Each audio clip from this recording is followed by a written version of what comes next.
Hello everyone, कैसे हैं आप लोग। आई होप आप लोग बहुत ज़्यादा मस्त होंगे और बहुत ही बढ़िया से पढ़ाई कर रहे हैं।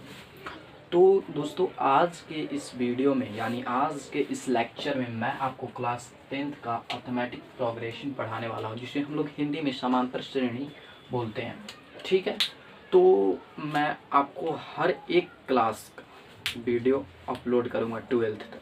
ठीक है गाइस, हर एक क्लास का मैथ का वीडियो अपलोड करूँगा। जहाँ तक हो सके मैं वहाँ तक आपको पढ़ाने की कोशिश करूँगा यूट्यूब पे ऑनलाइन। आप लोग ज़रूर मेरे वीडियो को देखिएगा और मुझे सपोर्ट कीजिएगा। तो आज मैं आपके लिए लेकर आया हूँ अर्थमेटिक प्रोग्रेशन, जो एपी होता है और यह आपको क्लास 11th में भी और 12th में भी बहुत ही ज़्यादा इम्पोर्टेंट है। तो यह एक्चुअली क्लास 10th का है, तो बहुत बच्चे सीबीएसई बोर्ड होते हैं और बहुत बिहार बोर्ड होते हैं। तो आज मैं मतलब कि बिहार सीबीएसई, देखिए सिलेबस दोनों का सेम है, बिहार बोर्ड हो या क्या बोलते हैं सीबीएसई बोर्ड, बट यही है कि लैंग्वेज जो इंग्लिश एंड हिंदी उसका बस थोड़ा डिफरेंस है। तो कोई दिक्कत नहीं है, हम लोग समझेंगे दोनों चीज़ में। समझते हैं सबसे पहले एपी में पढ़ने के लिए क्लास 10th का क्या समझना होगा हमको, सीक्वेंस। अर्थमेटिक प्रोग्रेशन अभी समझेंगे, उससे पहले समझते हैं सीक्वेंस यानी अनुक्रम। क्या अनुक्रम, तो अनुक्रम क्या होता है। ठीक है, अनुक्रम तो देखिए राशियों का वैसा गुच्छा या संख्याओं का वैसा गुच्छा जो किसी न किसी मैथमेटिकल नियम का पालन करता है या गणितीय नियम का पालन करता है, उसे हम लोग अनुक्रम बोलते हैं। क्या, किसी न किसी गणितीय नियम का, किसी न किसी एनी मैथमेटिकल रूल, ठीक है, किसी न किसी गणितीय नियम का पालन करता है, उसे हम लोग अनुक्रम बोलते हैं। जैसे देखिए मैं यहाँ पर आपको लिख देना चाहता हूँ, राशियों का वैसा गुच्छा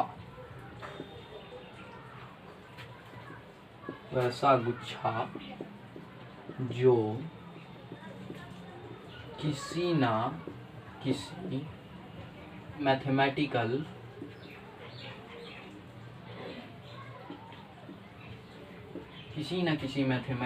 रूल यानी नियम, रूल का मतलब होता है नियम का पालन करता है। ओबे मतलब होता है पालन। ठीक है, पालन करता है या पालन करना मतलब होता है पालन करता है, उसे अनुक्रम बोलते हैं या सीक्वेंस बोलते हैं। ठीक है, किसी न किसी मैथमेटिकल रूल को पालन करता है। ओबे मतलब होता है पालन करना। ठीक है, और राशियों, क्वांटिटीज मतलब होता है राशियाँ। ठीक है, या राशियों का गुच्छा, सक्सेशन। ठीक है, सक्सेशन। ठीक है, तो हम लोग समझ गए कि राशियों का वैसा गुच्छा जो किसी न किसी मैथमेटिकल रूल का पालन करता है, उसे हम लोग सीक्वेंस कहते हैं, उसे सीक्वेंस कहते हैं। ठीक है, आपको एग्जांपल से क्लियर हो जाएगा। 3 5 7 9 ... इसी प्रकार से 4 2 0 और 4 6 8 10 ... 10 और 10 के बाद 8 6 4 ... 1 का स्क्वायर, 2 का स्क्वायर, 3 का स्क्वायर, 4 का स्क्वायर ... 2 4 8 16 32 ...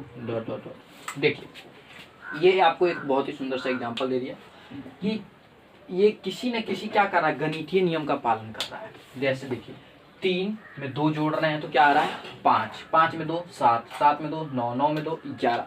तो इसी प्रकार से यह किस चीज़ का नियम पालन कर रहा है, प्लस का। ये भी 4 में 2 जोड़े 6, 6 में 2 जोड़े 8, 8 में 2 जोड़े 10, यानी यह भी प्लस का नियम पालन कर रहा है। तो यह भी क्या हुआ, सीक्वेंस। और 10 फिर 8 फिर 6 फिर 4, 10 में से 8 गया 2, 8 में से 2 गया 6, 6 में से 2 गया 4, यानी यह माइनस का पालन कर रहा है। किसी न किसी चीज़ का यह पालन करेगा। जैसे देखिए 1 का स्क्वायर, 2 का स्क्वायर, 3 का स्क्वायर, 4 का, यह वर्ग का मतलब कि पालन कर रहा है, स्क्वायर। ठीक है, तो यह स्क्वायर का पालन कर रहा है। अब जैसे देखिए 2, 4, 8, 16, 32, तो यह मल्टीप्लिकेशन का पालन कर रहा है, गुना का। 2 दूना 4, 4 दूना 8, 8 दूनी 16, 16 दूना 32। ठीक है, तो इस प्रकार से हम सीक्वेंस को समझ गए। अब चलिए सीरीज को भी समझ लेते हैं। सीरीज मतलब होता है श्रेणी। ठीक है, सीरीज। ठीक है, सीरीज मतलब होता है श्रेणी, जो आप लोग जानेंगे अभी मेरे से। श्रेणी, तो देखिए श्रेणी भी बिल्कुल सीक्वेंस की तरह ही है कि राशियों का वैसा गुच्छा जो किसी न किसी मैथमेटिकल नियम का पालन करता हो, यह भी पालन करता हो, लेकिन दो पदों के बीच में प्लस का नियम रखता हो और प्लस का चिन्ह रखता हो, नियम बोल दिया सॉरी, प्लस का चिन्ह रखता हो, उसे हम लोग श्रेणी कहते हैं। देखिए जैसे इसमें भी हम लोग यही चीज लिख देंगे इतना, लेकिन इसके आगे लिख देंगे राशियों का वैसा गुच्छा जो किसी न किसी मैथमेटिकल रूल का पालन करता है, उसे सीरीज कहते हैं। लेकिन उसके आगे लिख दे रहा हूं, लेकिन इसके दो पदों के बीच प्लस का चिन्ह होता है, यानी साइन होता है, चिन्ह होता है। ठीक है, इसे हम लोग सीरीज कहते हैं। जैसे देखिए example 2 + 3 + 4 + 5 + dot dot dot dot dot, यानी यह क्या कर रहा है, मैथमेटिकल रूल का पालन कर रहा है, लेकिन दो पदों के बीच में क्या है, प्लस है। क्या है, प्लस है। ठीक है, जैसे देखिए 2 + 4 + 8 + 16, ठीक है, plus dot dot dot dot dot, तो इस प्रकार से मतलब कि रहता है। ठीक है, इस प्रकार से आप बना सकते हैं सीरीज को भी। तो आप लोग को सीरीज और सीक्वेंस समझने में कोई दिक्कत नहीं हुआ होगा। तो अब चलिए अब समझते हैं हम लोग एपी। तो इसको मैं मिटा दे रहा हूँ, नोट कर सकते। तो चलिए अब समझते हैं हम लोग एपी यानी अर्थमेटिक प्रोग्रेशन या समांतर श्रेणी। ठीक है, तो देखिए एपी भी बिल्कुल सेम ही है सीरीज और सीक्वेंस की तरह। देखिए इसमें भी क्या होता है कि यह मैथमेटिकल रूल का पालन करता है, लेकिन ठीक, और इसमें हम लोग बोलेंगे ऐसे इसका डेफिनेशन कि अंकों का वैसा गुच्छा या राशियों का वैसा गुच्छा जो प्लस और माइनस के नियम का पालन करता है, भाग और गुना का नहीं, प्लस और माइनस। ठीक है, प्लस और माइनस के नियम का पालन करता है। तो लिखने की तो मुझे लग रहा है कोई ज़रूरत नहीं है। ठीक है, इसलिए मैं लिख नहीं रहा हूँ, इसका एग्जाम्पल ही बता दे रहा हूँ कि प्लस और माइनस के नियम का पालन करता है, उसे हम लोग एपी बोलते हैं। ठीक है, एपी की है क्या पहचान, तो प्लस माइनस का हो निशान। ठीक है, ये मतलब कि एक ट्रिक समझ लीजिए, एपी का पहचान किससे होता है, प्लस और माइनस से।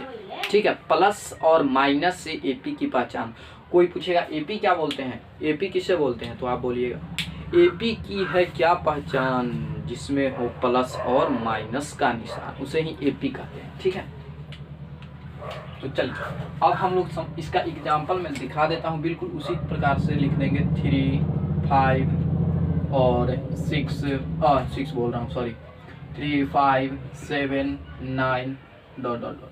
ठीक है, इसी प्रकार से आप लिख सकते हैं 10, 8, 6, 4 डॉट डॉट डॉट, इसे हम लोग एपी कहते हैं। ठीक है, एपी यानी अंकों का वैसा गुच्छा जो प्लस और माइनस के नियम का पालन करता है, उसे हम लोग एपी कहते हैं। इसमें भाग और गुना नहीं, भाग और गुना का यह नियम नहीं पालन करता है, एपी प्लस माइनस का पालन करता है। ठीक है, से एक चीज पूछना मैं चाह रहा हूँ, एग्जाम्पल 3, 5, 7, 9 डॉट डॉट डॉट। आपको फर्स्ट में बताना है कि यह एपी है कि यह सीक्वेंस है। ठीक है, यह एपी है कि यह सीक्वेंस है। कमेंट बॉक्स में आप कमेंट कर सकते हैं, नहीं तो कोई बात नहीं, मैं बता रहा हूँ। देखिए एपी के लिए हमने क्या पढ़ा है, प्लस और माइनस का निशान होना चाहिए, और सीक्वेंस के लिए हमने क्या डेफिनेशन पढ़ा है कि राशियों का वैसा गुच्छा जो किसी न किसी गणितीय नियम का पालन करता है, उसे सीक्वेंस कहते हैं। तो देखिए गणितीय नियम का यह पालन कर रहा है कि नहीं, 3 में 2 जोड़ेंगे तो 5, 5 में 2 जोड़े 7, 7 में 2 जोड़े 9। जब यह एपी है तो क्लियरली है कि यह सीक्वेंस भी होगा, तो यह इसमें हम लोग बोथ बोल देंगे, बोथ मतलब होता है दो। ठीक, बोथ। अब देखिए, अब अब मान लीजिए आपको कोई दे दिया 4, 8, 800, 180, 960 डॉट डॉट डॉट डॉट। अब आपसे कोई पूछेगा कि यह बताइए क्या यह एपी है कि यह सीक्वेंस है कि यह सीरीज। सीरीज तो हो नहीं सकता बिकॉज प्लस का चिन्ह यहाँ पर है नहीं, कि यह सीरीज है, ठीक है, सीक्वेंस है। तो अब क्या बता सकते हैं इसमें? आप कुछ बता सकते हैं? कुछ जानते हैं तो आप बता सकते हैं। यहाँ तक तो देखना है कि यह 4 दूना 8 हो रहा है, लेकिन इसके आगे क्या हो रहा है वो हमको पता ही नहीं है। तो क्या आपसे कोई पूछेगा इसका अगला पद, तो आप बता सकते हैं? नहीं बता सकते हैं, क्योंकि यह नियम ही नहीं पालन कर रहा है। ना प्लस का नियम, ना माइनस का, ना गुना का, या किसी चीज़ का नियम ही नहीं पालन कर रहा है। और हमने एपी में नियम सब चलते हैं, एपी रूल का चैप्टर है, ठीक है। तो यह इस प्रकार के एपी को हम लोग ये एपी नहीं है, इसे हम लोग एपी नहीं कर सकते हैं, ठीक है, क्योंकि यह किसी चीज़ का पालन नहीं करा। ना देखिए यहाँ तक समझ गए। अब बात करते हैं हम लोग बहुत इंपॉर्टेंट बात, टर्म के बारे में, पद, ठीक है। पद किसको कहते हैं? टर्म, जिसको हम लोग इंग्लिश में बोलते हैं टर्म और हिंदी में बोलते हैं पद। तो देखिए, पद एपी में ही रहता है। एपी जिस स्थान पर जो अंक रहे उसे पद कहते हैं, या उसे ओमा पद कहते हैं, या उसे, देखिए सीधे बात में समझिए मेरी बातों को, कि अगर फर्स्ट स्थान पर कोई नंबर है तो उसे फर्स्ट पद बोलेंगे, सेकंड स्थान पर कोई नंबर है तो उसे सेकंड पद बोलेंगे। देखिए एक्चुअली पद को डिनोट करने का तरीका, देखिए टी से भी इसको डिनोट कर सकते हैं और ए से भी डिनोट कर सकते हैं। ए से पद इसको ऐसे, देखिए एक्चुअली आपको क्लास 10th में बहुत मास्टर टीचर ए से पढ़ाएंगे, कोई टी से पढ़ाएंगे, ठीक है, इसलिए मैंने दोनों बता दिया, ठीक है। जैसे देखिए कोई हमसे T1 पूछे, कोई हमसे फर्स्ट पद पूछेगा, तो फर्स्ट पद पूछेगा तो क्या लिखेंगे? T1, ठीक है। सेकेंड पद पूछ दे T2, थर्ड पद T3, फोर्थ T4, ठीक है। तो इस प्रकार से मतलब पद, ये प्रथम पद है, ठीक है, इसको फर्स्ट टर्म बोलेंगे, first term, second term, third term, ठीक है, और इसको फोर्थ टर्म। तो इस प्रकार से आप पद पहचान सकते हैं। जैसे देखिए यहाँ पर कोई हमसे पद पूछेगा तो यहाँ पर A1 इजिकल टू क्या हो जाएगा, या T1 is equal to, A1 is equal to या T1 इजिकल टू क्या हो जाएगा? 3 हो जाएगा, ठीक है। तो यहाँ पर पद तो आप लोग जानते ही हैं। अब बात करते हैं बहुत इम्पोर्टेंट, बहुत भी है, इसको VVI बोल सकते हैं, या ऑब्जेक्टिव में भी पूछा जाता है, VVI, common difference, common difference, जिसको हिंदी में पदांतर बोलते हैं, ठीक है। तो या इसको CD भी बोलते हैं शॉर्टकट में, और इसको डिनोट करने का तरीका, इसे D से सूचित करते हैं, D से सूचित करते हैं, ठीक है, D से इसको दिखाते हैं एक्चुअली। तो देखिए कॉमन डिफरेंस क्या होता है?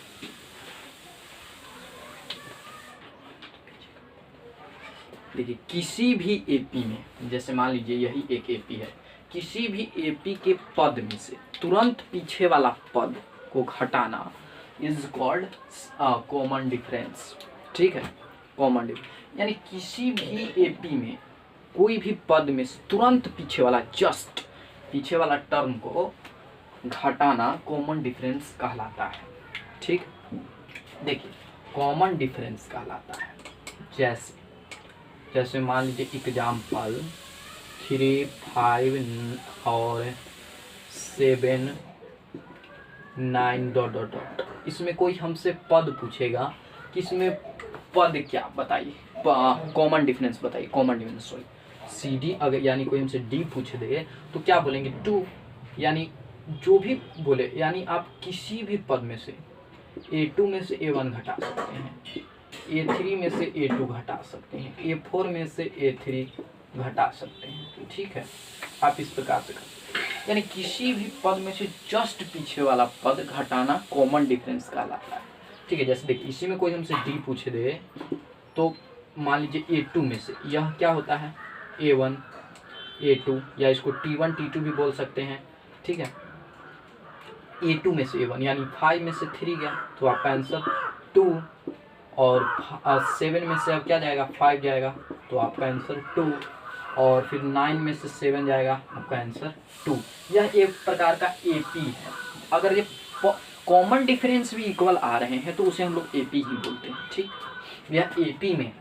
और देखिए किसी भी पद में से घटाने पर हम लोग को कॉमन डिफरेंस प्राप्त होता है, और किसी भी पद में कॉमन डिफरेंस जोड़ने से नए पद का निर्माण होता है। ठीक है, जैसे देखिए 3 में हम लोग 2 जोड़े हैं तो क्या चीज़ निकला है 5, और 5 में 2 जोड़े हैं तो 7, और 7 में 2 जोड़े हैं तो 9, फिर 9 में 2 जोड़ेंगे तो आगे वाला पद 11 निकलेगा। इसी प्रकार से डॉट डॉट डॉट डॉट अनंत निकल सकता है, एन टर्म तक निकल सकता है, एन टर्म। ठीक है, तो आपको ये सब बातें समझ में आ चुकी होगी, तो यहाँ तक आप नोट कर सकते हैं। अब देखिए, अब मैं आपको एक मेन थ्योरी पढ़ा देता हूँ, उसी पे गाइस आपको 5.1 टिका हुआ है। देखिए जैसे ए इज मान लीजिए 3 5 7 9 डॉट डॉट डॉट डॉट, आपको यहाँ पर a इजिकल टू 2 है और d इजिकल टू भी आपको सबसे पहले समझिए। यहाँ पर मान लीजिए ये एक मेन इंपॉर्टेंट थ्योरी है। ठीक है, यहाँ पर T1 इजिकल टू 3 है, T2 is equal to 5, T3 equal to 7, और कोई आपसे पूछ दे T50 इजिकल टू 8। ठीक है, T50 इजिकल टू 8, तो क्या आप बता पाएंगे? नहीं बता पाएंगे, क्योंकि हमको इसके आगे का टर्म मालूम है लेकिन खोजते खोजते परेशान हो जाएंगे। इसलिए एक फॉर्मूला है, एक सूत्र है जिसे हम लोग को जानना चाहिए। To find the in term of NAP। तो देखिए यहाँ पर कह रहा है कि इनवा पद निकालिए, इनवा पद।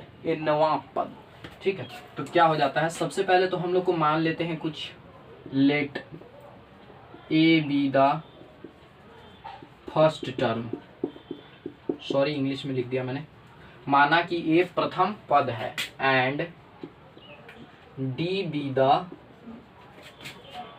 द कॉमन डिफरेंस, यानी इसको CD या इसको पदांतर जो भी बोलना है बोल सकते हैं, पदांतर C and D be the common difference.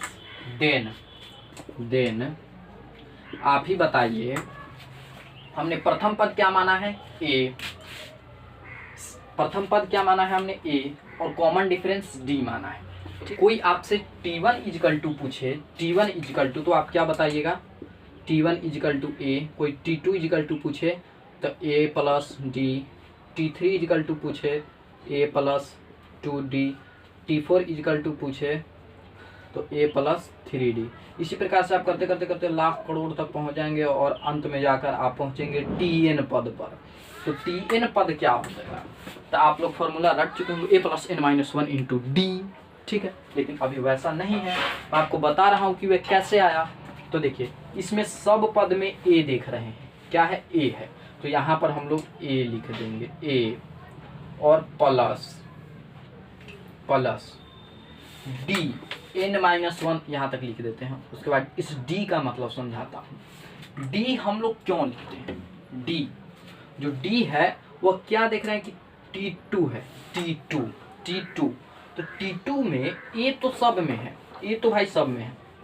अब D जो है अगर T2 निकालना है तो एक पद घट जा रहा है, D का एक पद घट जा रहा है। तो T3 जैसे निकालना है तो A प्लस 2D, यानी एक पद पीछे आ जा रहा है। तो इसीलिए n-1 यानी जो हम लोगों का n है उसमें से एक पद को हम लोग घटा दे रहे हैं। ठीक है, देखिए जैसे T4 है तो A प्लस 3D, यानी एक पद घट जा रहा है D वाला। ठीक है, और तो इसी प्रकार से आप निकाल सकते हैं, यही एक फॉर्मूला होता है nवां पद निकालने का। ठीक है, यही एक फॉर्मूला है। तो इस प्रकार से T50 हमसे कोई पूछ दिया है T50, तो T50 निकालने के लिए सबसे पहले हम लोगों को ए पता होना चाहिए, फर्स्ट टर्म और कॉमन डिफरेंस। तो ए पता करने के लिए सबसे पहले क्या करेंगे, ए तो फर्स्ट टर्म होता है जैसे जानते ही हैं, ठीक है, 3 हो जाएगा। और सी डी यानी जो डी से हम लोग सूचित करते हैं वह क्या हो जाएगा, A2 माइनस A1 यानी 5 माइनस 3 यानी यह 2 आ जाएगा, ठीक है, 2 आ गया। अब T50 निकालने के लिए हम लोगों ने एक फार्मूला पढ़ लिया है, A plus n minus 1 into D. A का मान डाल दीजिए 3, n का मान क्या है 50 माइनस 1 इंटू डी क्या है हम लोगों का 2, यहाँ पर n इजिकल टू क्या हो जाएगा 50 हो जाएगा। तो इस प्रकार से 3 प्लस 49 गुने 2 जो आप लोग को हल करके निकलेगा वही हम लोग का आंसर, ठीक है। तो इस प्रकार से आप a plus n minus 1 into D निकाल सकते हैं। जो भी पार्टी बुक एक्सरसाइज 5.1 में मैं आपको बता देता हूँ, एक बार में ये सब खत्म हो जाएंगे। एक्सरसाइज 5.1 में बोला जा रहा है निम्नलिखित स्थितियों में से किन एक स्थितियों में संबंध है संख्याओं की सूची एपी है और क्यों। चलिए क्वेश्चन पढ़ते हैं। फर्स्ट नंबर एक्सरसाइज 5.1 और 1, ठीक है। बोल रहा है क्वेश्चन में प्रत्येक किलोमीटर के बाद का टैक्सी का किराया, जबकि प्रथम किलोमीटर के लिए 15 रुपये किराया है और प्रत्येक अतिरिक्त किलोमीटर के लिए 8 रुपये किराया है। देखिए क्वेश्चन क्या बोला है, समझे आप नहीं समझे। देखिए बोल रहा है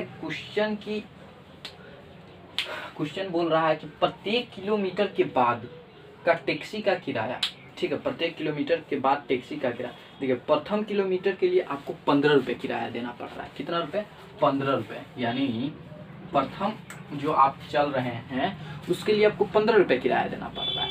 और अगर आप फिर अगले स्टेशन पर पहुंचे, यानी जो अगले किलोमीटर पे आप पहुंचे, यानी 2 किलोमीटर पे आप जो पहुंच रहे हैं, तो उसमें 8 रुपया प्लस ऐड हो जा रहा है। 8 ही रुपया ना, हाँ 8 रुपया ऐड हो जा रहा है। तो पूछ रहा है कि बताइए कि क्या यह एपी में है। देखिए इस प्रश्न को कैसे सॉल्व करेंगे। सबसे पहले तो यहाँ पर अकॉर्डिंग टू स्टेटमेंट यानी इसको प्रश्नानुसार भी बोल सकते हैं, ठीक है, प्रश्नानुसार बोलिएगा। तो देखिए फर्स्ट स्थिति में किराया कितना लग रहा है, फर्स्ट स्थिति में 15 रुपया लग रहा है, ठीक है। तो यहाँ पर यानी प्रथम स्थिति में यानी टैक्सी का किराया, यानी 1 किलोमीटर जब वो चल रहा है तो 15 रुपया लग रहा है। फिर दूसरे स्थिति में टैक्सी का किराया यानी 2 किलोमीटर जब वो चल रहा है तो इसमें 8 रुपया ऐड हो जा रहा है, यानी यह 23 रुपया हो जा रहा है, ठीक। और तीसरे स्थिति में 3 किलोमीटर जब वह चल रहा है तो इस 23 रुपया में 8 रुपया ऐड हो जा रहा है। तो यानी यह हो गया आपका 31, यानी हाँ 31 हो गया। अब चौथा यानी फोर्थ, इस कंडीशन में जब वो 4 किलोमीटर चल रहा है तो इस 31 में 8 ऐड हो जा रहा है, यानी 39 किलोमीटर 39 रुपया हो जा रहा है, ठीक है। तो देखिए यह क्या एपी में है, तो हाँ यह एपी में है बिकॉज इसका कॉमन डिफरेंस सेम है। और देखिए इसमें हम 15 में एपी का रूल मैंने आपको बताया है, जनरल फॉर्म यानी जीएफ मैंने आपको बताया है कि अगर फर्स्ट टर्म ए है तो उसमें ए प्लस हम लोग डी जोड़ रहे हैं तो सेकेंड टर्म निकल रहा है, और ए प्लस 2d जोड़ रहे हैं तो थर्ड, और ए प्लस 3d जोड़ते हैं तो फोर्थ टर्म हम लोग का निकल जाता है, ठीक है, ठीक है ना। तो देखिए यहाँ पर ए कितना है 15, और प्रथम स्थिति में कितना है 15 रुपया लग रहा है। दूसरे स्थिति में ए कितना है हम लोगों का 15 प्लस कॉमन डिफरेंस 8 यानी 23 रुपया हो जा रहा है, ठीक है, 23 रुपया हो जा रहा है। अब इसमें भी 15 प्लस और यानी 8 दूना 16 यानी 31 रुपया, और इसमें भी 15 प्लस 8 3 का 8 3 24 यानी 39। तो इस प्रकार से यह एपी में है, यह एक एपी है, एक सीक्वेंस है। तो इस प्रकार से फर्स्ट क्वेश्चन का आंसर हो गया, ठीक है। अब सेकेंड नंबर देखिए, सेकेंड नंबर क्वेश्चन क्या बोल रहा है, किसी बेलन में उपस्थित हवा की मात्रा, जबकि वायु निकालने वाला पंप प्रत्येक बार बेलन की शेष हवा का 1/4 भाग बाहर निकाल देता है। इसका कहने का मतलब यह हुआ कि एक बेलन है, क्या है, एक बेलन है, एक यानी सिलेंडर है, ठीक है, यह मान लीजिए एक सिलेंडर है, तो बोल रहा है उसमें से एक बार में जब हम लोग हवा निकालते हैं पंप से तो इसका 1/4 भाग निकल जा रहा है। कितना? 1/4 भाग निकल जा रहा है बाहर। और बोल रहा है कि अब बताइए कि क्या है, एपी में है कि नहीं। तो सबसे पहले मैं आपको बता देना चाहता हूँ कि हम लोग को मालूम ही नहीं है कि इसमें हवा कितना है, हमको पता नहीं है। तो हम हवा को मान लेते हैं x, ठीक है, लिख लेंगे माना कि सिलेंडर में हवा कितना है, x है, ठीक है, x है। तो अब बोल रहा है कि इस x में हम लोग एक बार निकाल रहे हैं तो इसका 1/4 भाग निकल जा रहा है। तो देखिए x और इसमें से 1/4 भाग निकल रहा है तो x/4, ठीक है। यानी अगर इसको हम हल करें तो यह आ गया आपका 4 और 4x माइनस x यानी 3x/4 आ गया आपका। यह जो है यह 3x/4 आ गया। ये मत समझिएगा, ये फर्स्ट टर्म है, t1 है, यह t2 है, ठीक है। और बोल रहा है कि इसी में से प्रत्येक बार में से एक बार 1/4 निकल रहा है, जितना है उतना में से 1/4 निकल, तो 3x यहीं पे मैं कर दे रहा हूँ, 3x/4 में से कितना निकल रहा है, 1/4। तो यहाँ पर अगर मैं इसको मल्टीप्लाई कर लेना चाहता हूँ तो यानी यह आ गया 3x/4 माइनस 3x/16, ठीक है। तो इसका एलसीएम आ गया आपका 16 और 4 4 जा यानी 4 4 जा 16, तो यानी आ गया 12 माइनस 3x यानी 9x/16 आ गया यह, ठीक है, 9x/16 आ गया, ठीक है, 9x/16 आ गया। तो यहीं पर देख लीजिए, यहाँ पर मैं साफ जगह में लिख देना चाहता हूँ, एक निकला है हम लोगों का x, एक निकला है 3x/4 और एक निकला है 9x/16 डॉट डॉट डॉट, थोड़ा आगे अपना जो होगा। अब देखिए इसी में से हम लोग कॉमन डिफरेंस निकाल लेते हैं। कॉमन डिफरेंस मान लीजिए t2 में से t1 घटा रहे हैं, t2 में से t1, तो यहाँ पर 3x/4 में से x घट रहा है, तो यानी यह आ जा रहा है आपका 4 और यह 3x और बाई 1 4 जा 4 यानी 4x, तो यानी आ गया -x/4 यह आ रहा है। और अगर ये हम लोग t3 में से t2 घटा लेते हैं तो कितना आ रहा है, देखिए 9x/16 माइनस 3x/4, तो यानी यह आ गया आपका 16, तो 16 तो ठीक है, 9x और 4 चौका 16 यानी 12, यानी यह -3x/16 आ गया। तो यहाँ पर हम लोग क्या देख रहे हैं कि जो यह है यह एपी में नहीं है। क्यों नहीं है? क्योंकि यह कॉमन डिफरेंस इसका सेम नहीं है। जो कॉमन डिफरेंस है यानी जो पदांतर है इसका यह सेम नहीं है। तो यहाँ पर लिख देंगे T2 minus T1 does not equal to T3 minus T2, इसलिए यह एपी में नहीं है, ठीक है, इसलिए यह एपी में नहीं है, ठीक है, एपी में नहीं है। इसी प्रकार से आप दो क्वेश्चन को भी बना सकते हैं, उस दोनों क्वेश्चन को भी, ठीक है। नेक्स्ट हम लोग समझते हैं कि दूसरा नंबर क्वेश्चन बोल रहा है कि दी हुई एपी के प्रथम 4 पद लिखे जबकि प्रथम पद ए और सार्वंतर डी है। तो देखिए यहाँ पर जब हम लोग को दूसरा नंबर क्वेश्चन बनाने के लिए कह रहा है तो बोला जा रहा है ए इक्वल टू 10 है, यानी यह प्रथम पद है, फर्स्ट टर्म है, ठीक है, फर्स्ट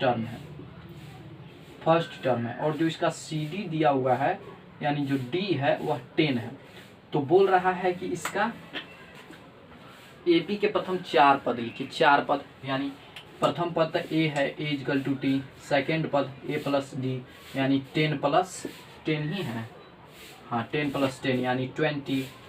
अब A प्लस 2D यानी इसके तीसरा पद हो गया 10 प्लस 2 इंटू 10 यानी यह आ गया 10 प्लस 20 यानी यह 30। और A प्लस 3D, तो देखिए A प्लस 3D क्या हो जाएगा, A प्लस जो 3D है वह आपका आ जाएगा 10 + 3 × डी यानी 10 है, तो 10 + 30 यानी आ गया 40। ठीक है, तो इस प्रकार से आप सारे के सारे बना सकते हैं क्वेश्चन को। ठीक है, यहाँ पर 4 क्वेश्चन आप बना सकते हैं। अब इसमें बोला जा रहा है तीसरा नंबर क्वेश्चन में बोला जा रहा है कि निम्नलिखित में से प्रत्येक एपी के लिए प्रथम पद तथा सार्वधातुक लिखिए। प्रथम पद क्या हो जाएगा, देखिए a = 3 हो जाएगा और d = यहाँ पर 1 - 3 यानी 2 हो जाएगा। तो इस प्रकार से आप इसका भी सब कुछ बना सकते हैं। 3 नंबर भी क्लियर ही है। अब 4 नंबर देखिए, 4 नंबर में और तीसरा नंबर में अगर आप देखना चाहते हैं तो दूसरा भी देख सकते हैं। a = -5 हो जाएगा और d = -1 +5 यानी -1 में से +5 जाएगा तो यानी यह 4 आ जाएगा आपका। ठीक है, 4 आ जाएगा। क्या बोल रहा है कि निम्नलिखित में से कौन एपी है। यदि कोई एपी है तो इसका सार्वधातुक याद कीजिए और इनके 3 पद लिखिए। ठीक है, तो देखिए यहाँ पर चलिए फर्स्ट नंबर देखते हैं। बोल रहा है कि 2 4 8 16 यह एक एपी में है। 2 दूना 4, 4 दूना 8, 8 दूना 16। तो यहाँ से भी हम लोग पकड़ सकते हैं कि यह एक एपी में है। ठीक है, एपी में सॉरी यह एपी में नहीं है। ठीक है, क्यों नहीं है, क्योंकि यह गुना का नियम पालन कर रहा है, गुना का नियम, और एपी बोलता है कि गुना का नियम नहीं पालन करना चाहिए। चलिए बनाने के लिए बना देते हैं। a = क्या हो जाएगा, तो दूसरा पद निकाल रहे हैं तो यानी a2 - a1 यही इसका सेम नहीं है। a3 - a2 इसका सेम कहाँ है, 8 में से 4 गया 4 हो जाएगा। यह एपी में नहीं है, एपी में नहीं है। या इसको ऐसे भी पकड़ सकते हैं कि यह गुना का नियम का पालन कर रहा है, इसलिए यह एपी में नहीं है। चलिए नेक्स्ट देखते हैं। देखिए क्या कह रहा है दूसरा नंबर प्रश्न, 2, 5/2, 3, 7/2। ठीक है, इसको बनाते हैं हम लोग। a = 2। अगर हम लोग देख रहे हैं a2 में से a1 को घटा कर तो क्या आ रहा है, 5 में से 2 गया 2, तो यहाँ पर देखिए 5 हो जाएगा और 1 2 जा 2 तो 2 2 4 यानी 1/2 आ गया। अगर हम लोग a3 में से a2 घटा कर देख रहे हैं तो 3 - 5/2 यानी 1 आ गया, फिर 2 आ गया, 1 2 जा 2, 1 2 जा 2 तो यानी 6 और यह आ गया 5 यानी 1/2। यह एपी में है दोस्तों, मुझे लग रहा है। और a4 में से a3 घटा देते हैं तो 7/2 में से 3 जाएगा तो 2, ये 7 हो गया और ये 1 2 जा 2 तो यानी 3 2 जा 6 यानी 1/2। यह एपी में है क्योंकि यह इसका जो सार्वधातुक है यह सब क्या है, सेम है। तो इसके नेक्स्ट 3 पद ज्ञात करना है। तो नेक्स्ट 3 पद देखिए, यहाँ पर प्रथम पद 2 है, a + d = 5/2 है, a + 2d = 3 है, a + 3d = 7/2 है। तो नेक्स्ट क्या होगा, प्रथम पद, दूसरा पद, तीसरा पद, चौथा पद और 5वां पद, a + 4d। ठीक है, जैसा कि समझते हैं। तो 4d निकालने के लिए a दिया ही हुआ है 2 और +4 × d, तो d हमारा क्या है 1/2, तो इसका हम लोग निकाल सकते हैं इस प्रकार से 2 2 जा 4 आंसर। तो इस प्रकार से आप हर प्रश्न का निकाल सकते हैं। ठीक है।